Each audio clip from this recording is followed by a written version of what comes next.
working with Andrew today, and we're going to be going through as many as I can think of iron cross hacks to shortcut your process to just holding the iron cross in the specific iron cross position. But before we start testing these methods, we're going to get our pre-workout in, and we're both going to try this Bang Energy, which neither of us have tried before. Oh, it's clear.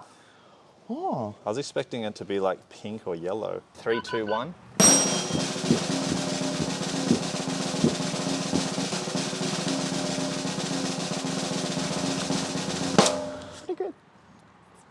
Pass or no? Like every golf, I'm going deep down the puzzle. Go for the cross. Let's have a look.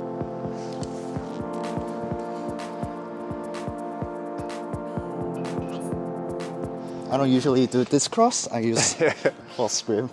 This one's really easy for me. If I'm really fresh, I can hold this for like 40 to 50 seconds. So, jeez, wondering if we should challenge that or not. And what do you think in terms of doing something like this as a way to get cross using this contraption? I think it's a great way because you get the full engagement from the beginning. Like, yeah, there's no confusion in the body. The only things I would say about this is obviously the effort to set it up and sourcing a contraption like this. All right, so as a method for training cross, out of 10? 7, 8.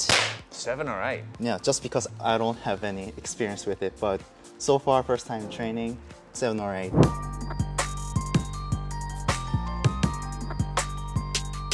So this is Andrew's first time on the cross trainers. If you're interested in getting cross trainers, you can, well, they're sold out at the moment, but if you want to get on the waiting list, head over to my website, send me an email and I'll put your name there. Andrew's giving him first time go. Let's see.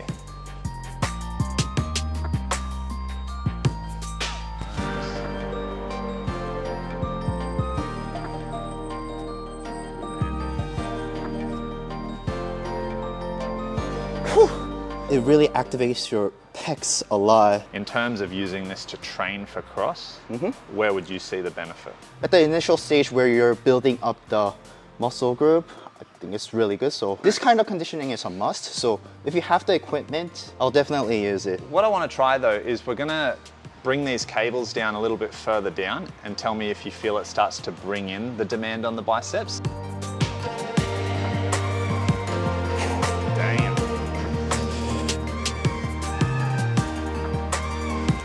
Nice, man. Yeah, definitely more on the shoulder now. On the shoulder, yeah. Yes, less on chest, more on shoulder and like upper biceps. What did you think of the comfort factor of the cross trainers?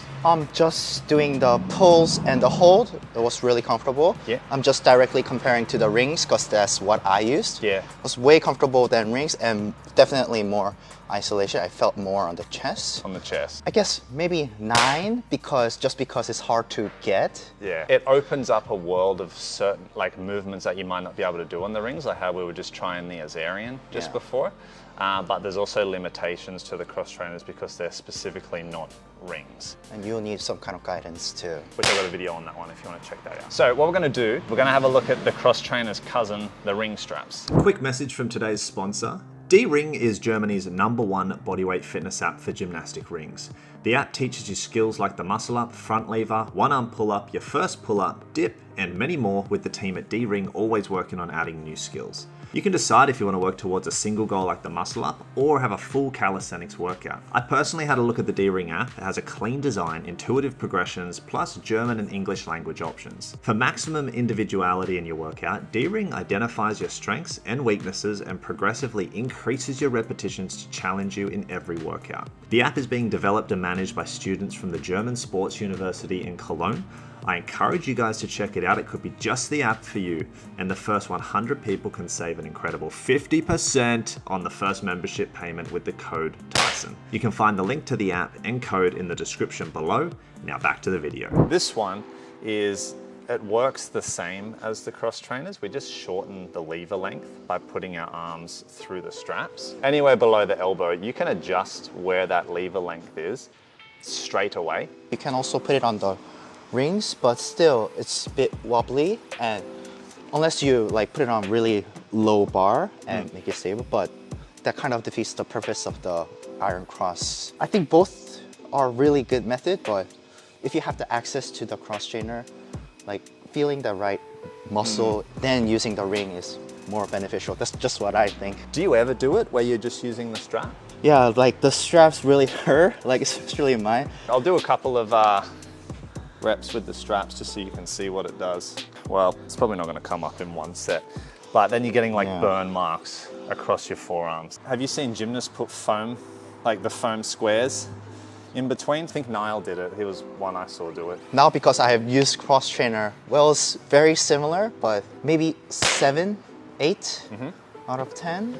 Because this is also a very good exercise. Like what I don't get is that basic mechanic is same, you're shortening the leverage, but this feels totally different. Like I've been only used to this and like I was pretty satisfied with it, and like cross trainer just isolates more. It feels like using a machine in a gym. Yeah.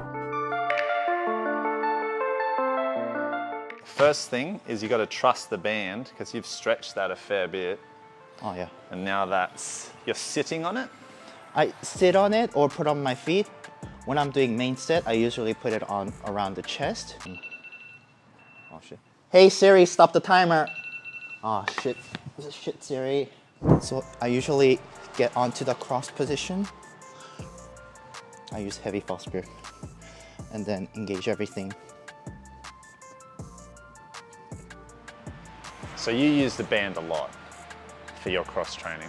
Yes, almost only band. So you highly rate this one. I can see why. It's very easy to set up. It's realistic to the cross position on the rings. There's no modification in terms of a different tool, in terms of it feeling different, arms through the straps. Oddly though, I never trained with the band when I did cross. I did very early on. Like you don't go to a gymnastics center and see bands being used. And I think that was a lot where we based our training off of, was how we're gymnast training. So that's how we would train. This is more about street workout, calisthenics method, I would say. That's where it's coming from. Because I use it a lot, I'll give like 9 or 10, just because this is the almost only method that I know. If you have only band, this is the only thing that you need to have to unlock the cross. That's what I think. I don't even know how to get into the position. How about we just try the static hold? You don't even need to lower down into it. Yeah, this is weird. Like, this is wrong engagement. Have a block underneath your butt, and then you're trying to do a little press up into the position. No. So start obviously easy, you're just sitting, and now start to scoot your butt back off of the block. Oh, now I'm just trying to hold the cross. So what's this one get out of 10, Andrew? A question mark. So I'm definitely working there with my cross. It seems difficult to scale for the individual. I think person who already has very solid iron cross will benefit, like you said, the gymnasts. Because I'm very new to the iron cross position, I'm not that advanced in cross. So it was really difficult for me to like even go into the attempt. I'll say the difficulty is very, very high, most intense exercise. All right guys, so while Andrew sets up for the final hack, I'm gonna chat to you about it. So what we're gonna do now is spot the iron cross. All Andrew has to do is focus on the cross. I guess the drawback to it is you need someone here. You need a training partner. 5, 4, 3, 2, 1, down. Nice. How's that?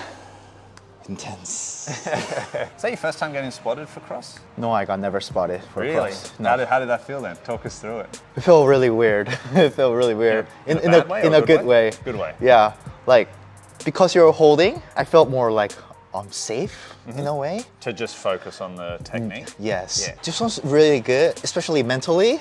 Yeah. But because you have to have another human, and that person also has to have some prior knowledge to cross to spot you. In terms of like a workout, I'll give like same as band, like 8 or 9. Because you need another human, I'll give 5 or 6. What do you think? Maybe 4. What do you think that this does that the band doesn't do? A lot of the skill work is mentally taxing. I found. Yeah. I don't know if anyone else feels like that way, but it feels like taxing, like when you're doing like heavy bench press or heavy dips, like you know what's gonna be, but having training partner, like even if you feel weak, like you can't trust the other person, like that person is gonna be there if I like screw up the set, like I'm still gonna get the stimulus. So I feel like I can do more sets and rest, like resulting more gains. Yeah, even though someone's spotting, it can be a little bit different each time you do it. Maybe I'll spot a little bit more, maybe I'll spot a little bit less. But you also have the freedom to say, spot me a lot more or spot me a lot less. Whereas with the band, it's only going to give you one thing unless you make an adjustment. All right, man. Thanks heaps for doing this video. This is really fun. My pleasure. If you guys want to check out, now that we know how to shortcut the iron cross, this isn't all you would do. Having different types of exercises to help build the muscles and hit the position is also helpful, and that's where this workout is going to help you out.